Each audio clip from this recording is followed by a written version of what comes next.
आप देख रहे हैं डार्क फाइल्स। तो चलिए बढ़ते हैं आज की इस कहानी की ओर। दोस्तों, ये कहानी दीपक की है। दीपक का परिवार उन दिनों बड़े नाजुक दौर से गुजर रहा था। कारण एक तो दीपक को नौकरी नहीं मिल रही थी, दूसरा गांव से शहर काम की तलाश में गया हुआ उसका बड़ा भाई राजन, जिसका पिछले 6 महीनों से कोई अता पता नहीं था और ना ही उसने एक बार भी चिट्ठी भेजी थी कि उसे काम मिला भी है या नहीं। राजन के इस बेपरवाह रवैये से जहां एक और दीपक और उसके घर वाले नाराज थे, तो वहीं दूसरी ओर उसके लिए सबका मन बेचैन हो रहा था। और तो और उन दिनों मोबाइल फोन्स जैसी कोई चीज नहीं हुआ करती थी। पूरा साल अब खत्म होने को था, लेकिन राजन का कुछ पता नहीं चला। तब दीपक ने फैसला किया कि हाथ पर हाथ धरे कुछ होने वाला नहीं है। लिहाजा दीपक ने अपना सामान पैक किया और निकल पड़ा अपने बड़े भाई राजन को खोजने। सबसे पहले दीपक बस स्टैंड गया और उसे जितना मालूम था वो सब कुछ उसने एक बस के कंडक्टर को बताया।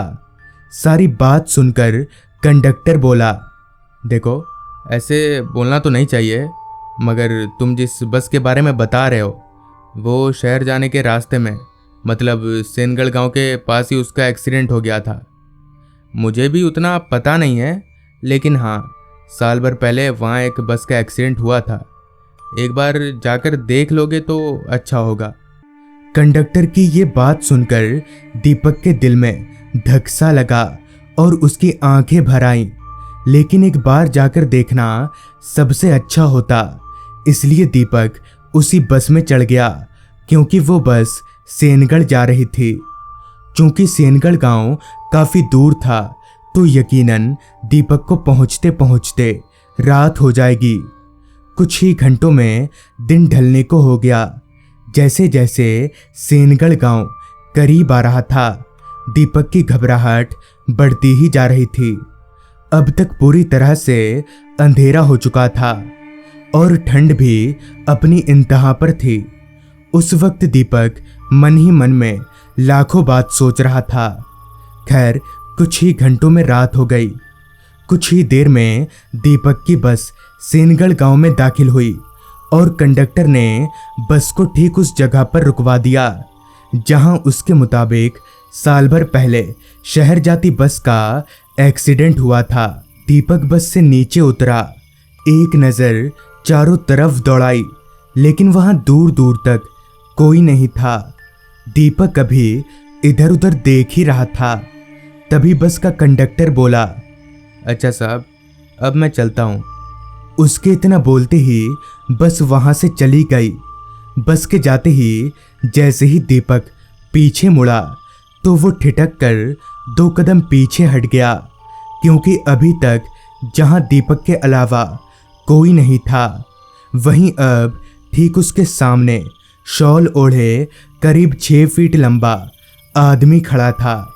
दीपक घबराते हुए उस आदमी से बोला, आप यहाँ कब आए? इस पर उस आदमी ने एक भारी सी खरखराती आवाज में बोला, भाई को ढूंढने आए हो? उस अनजान आदमी के मुंह से ये सुनकर दीपक हैरान होते हुए बोला, हाँ, लेकिन आपको कैसे पता चला? आप राजन भैया को जानते हैं? इस पर वो आदमी मुस्कुराते हुए बोला, मैं सब जानता हूँ, चलो मेरे पीछे। इतना बोलकर वो आदमी चलने लगा। दीपक ने सोचा, थोड़ा अजीब आदमी है, पर अगर इसके जरिए वो अपने भैया तक पहुंच सकता है तो यही सही। दीपक और वो आदमी अभी जिस रास्ते पर चल रहे थे वो एक मैदानी रास्ता था। चारों तरफ खुले मैदानों को छोड़कर बाकी कुछ भी दिख नहीं रहा था। तभी उस अनजान आदमी के पीछे चल रहा दीपक उसके पास गया और बोला, आपको ठीक से पता तो है ना? मतलब आप जानते हैं ना उस बस का एक्सीडेंट हो गया था? इस पर वो आदमी बोला, मुझे कैसे नहीं पता होगा, मैं ही तो। खैर छोड़ो, देखो सामने उस घर में रहते तुम्हारे भैया। दीपक ने सामने देखा तो एक बड़ा सा 1 मंजिला घर था। दीपक जब चलते हुए उस घर के थोड़ा पास गया तब उसने देखा कि उस घर के दरवाजे के ठीक ऊपर एक बोर्ड लगा हुआ है, जिसका आधा हिस्सा टूटकर उल्टा हो गया था और जो आधा दिख रहा था उस पर लिखा था घर। बड़ी अजीब बात थी, भला घर के बाहर कोई ऐसा लिखता है। खैर दीपक उस अनजान आदमी को धन्यवाद बोलने के लिए पीछे मुड़ा, मगर ये क्या, दीपक के पीछे कोई नहीं था। उसने सोचा शायद वो आदमी चला गया होगा। ये सोचकर वो जैसे ही आगे मुड़ा तो देखा कि घर का दरवाज़ा खोलकर एक आदमी खड़ा है। इससे पहले कि दीपक कुछ बोलता वो आदमी ही बोल पड़ा। आप राजन के भाई है ना? आइए अंदर आइए। इस पर दीपक उस घर के अंदर दाखिल होते हुए बोला, राजन भैया कहाँ है? इस पर उस आदमी ने कहा, वो कहीं बाहर गया है, आ जाएगा, आप बैठिए ना। वो घर बाहर से जितना सामान्य दिख रहा था अंदर से उतना ही अजीब था। मतलब ये कि उस घर में एक भी बेडरूम नहीं था, बस एक बड़ा सा हॉल था जिसमें करीब 10-15 लोग थे। वो सभी लोग दीपक को ऐसे देख रहे थे जैसे कोई भूखा खाने को देखता है। दीपक को बड़ा अजीब लगा, मगर उसे बस अपने भाई से मतलब था, इसलिए उसने ज़्यादा ध्यान नहीं दिया। कुछ देर बाद दीपक के बड़े भैया राजन भी वहाँ पहुँच गया, मगर पता नहीं क्यों राजन अपने छोटे भाई दीपक को देखकर जरा भी खुश नहीं था। दीपक ने भी इस बात को गौर किया। तभी राजन ने दीपक से कहा, तुम यहाँ कैसे आए? जाओ घर जाओ। इतने महीनों से दीपक जिस भाई की तलाश में था, आज उसी भाई के मुंह से ये सुनकर दीपक का दिल टूट गया। इससे पहले कि दीपक कुछ बोलता कि पास ही में खड़े उसी आदमी जिसने दीपक के लिए दरवाज़ा खोला था, वो बोला, क्या बोल रहे हो राजन भाई? ये तुम्हारा छोटा भाई है, रात भर रहने दो, कल चला जाएगा। दीपक ने सोचा वैसे भी गांव देहात में कोई होटल मिलेगा नहीं तो यही ठीक रहेगा। दीपक अपना मुंह लटकाए बाकियों के साथ वहीं ज़मीन पर लेट गया, मगर पता नहीं क्यों राजन अभी भी परेशान था, जो कि उसकी पेशानी पर उभरती लकीरों से साफ तौर पर पता चल रहा था। और ऐसा लग रहा था जैसे राजन दीपक को कुछ बताना चाहता हो, पर शायद दीपक के आसपास जो लोग बैठे थे उनकी वजह से राजन दीपक को बता नहीं पा रहा था। लेटे लेटे दीपक ने देखा कि वो सभी लोग अभी भी उसे ही घूर रहे हैं, लेकिन क्यों, इस बात का शायद दीपक को अंदाज़ा भी नहीं था। खैर सफ़र की थकावट के कारण दीपक को बहुत जल्द ही नींद आ गई। पता नहीं क्यों, मगर जब आधी रात को दीपक की आंख खुली तब उसे एक बहुत ही सड़ी हुई सी बदबू आ रही थी। दीपक झट से उठकर बैठ गया तो सामने का नज़ारा किसी के भी होश उड़ा सकता था, क्योंकि थोड़ी देर पहले दीपक जिन लोगों से बात करके सोया था उनका शरीर अब पहले जैसा नहीं था।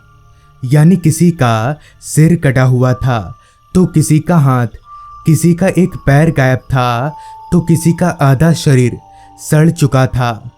दीपक का दिमाग पूरा सुन्न पड़ चुका था।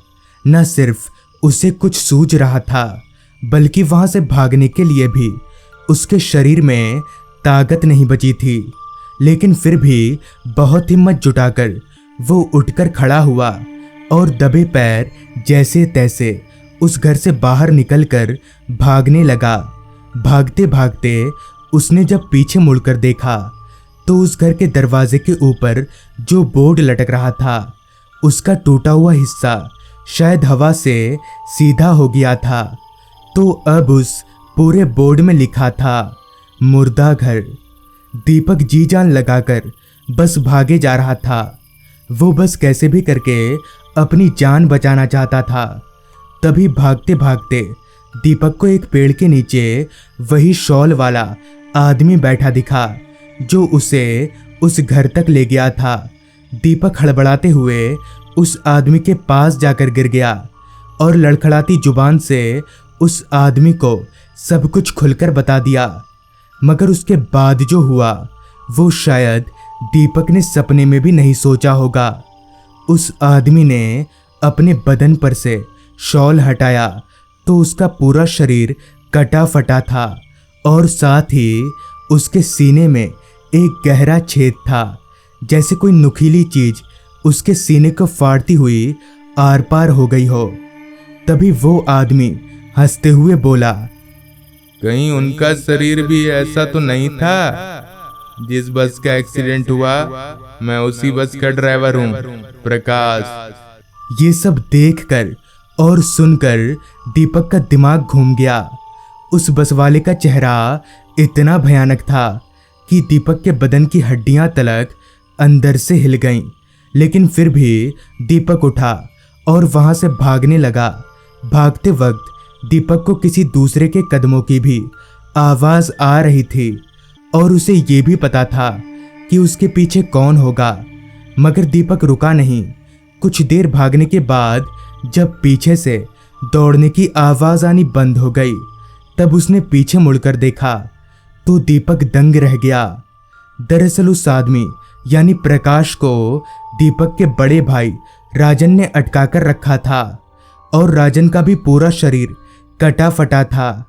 अब दीपक को सब समझ आ रहा था कि उसका भाई राजन यहाँ से उसे चले जाने के लिए क्यों बोल रहा था। खैर जैसे तैसे दीपक वहां से निकल गया। बाद में उसे पता चला कि जिस बस में उसका भाई राजन सवार था उसका एक्सीडेंट बहुत ही बुरी तरह से हो गया था और जिन लाशों का कोई परिवार वाला नहीं आया उन लाशों को एक पुराने मुर्दा घर में फेंक दिया गया था। और इस तरह से दीपक के बड़े भैया ने मरने के बाद भी अपने छोटे भाई की जान बचाई। तो दोस्तों ये थी आज की कहानी। अगर आपके पास भी ऐसी ही कोई कहानियां हैं तो हमारे साथ जरूर शेयर करें।